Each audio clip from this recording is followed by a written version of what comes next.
And since we're bringing up Trump, I want to segue to Trump for just a little while here once again. Wow. I mean, just RFK, suspending his campaign, the endorsement of Bobby Kennedy Jr., his endorsement of President Trump, absolutely huge. I personally believe this partnership is so strategic. I believe it's best for America. I believe that his really just the flagship that Bobby is carrying, this mandate of really making America healthy again, I believe it is core to the future of this country. It is core to our children's future, our children's children's future.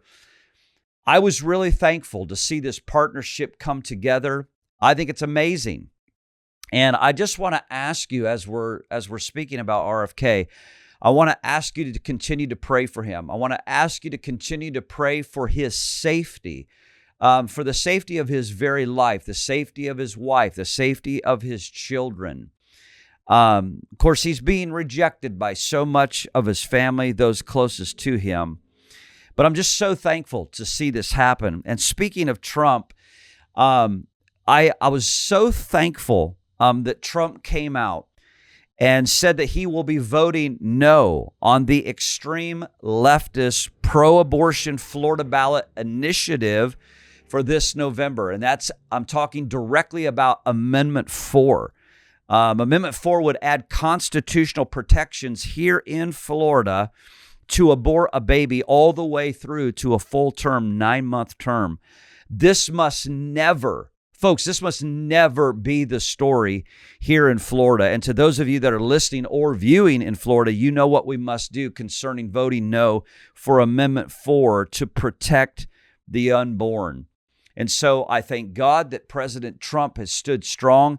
I do want to say this. I believe we really need to continue to pray for Trump, that he fortifies his stance for life, that he does not falter in his stance, that his fight continues on for the sanctity of life for the unborn, and frankly, that there's no wiggle room.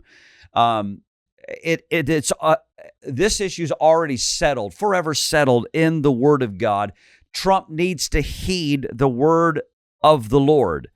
I want to see America delivered from the curse of abortion, from the worship of Baal to the worship of Molech.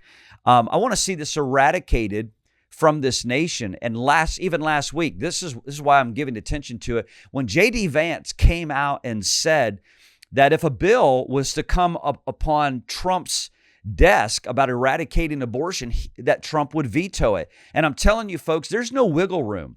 God has forever settled this. The shedding of blood is an abomination unto the Lord. There's no wiggle room in this. Trump needs to fortify himself in the fear of the Lord. He needs to honor the word of the Lord. And I pray that his counselors around him and real men of God, real women of God are pointing him to the precedent of the Holy Scriptures of what God says, what God's heart is. So I'm asking you today, continue to pray for President Trump concerning this very matter. I think it's huge. It's huge. Yes, I think you all got that. Yes, you're welcome. So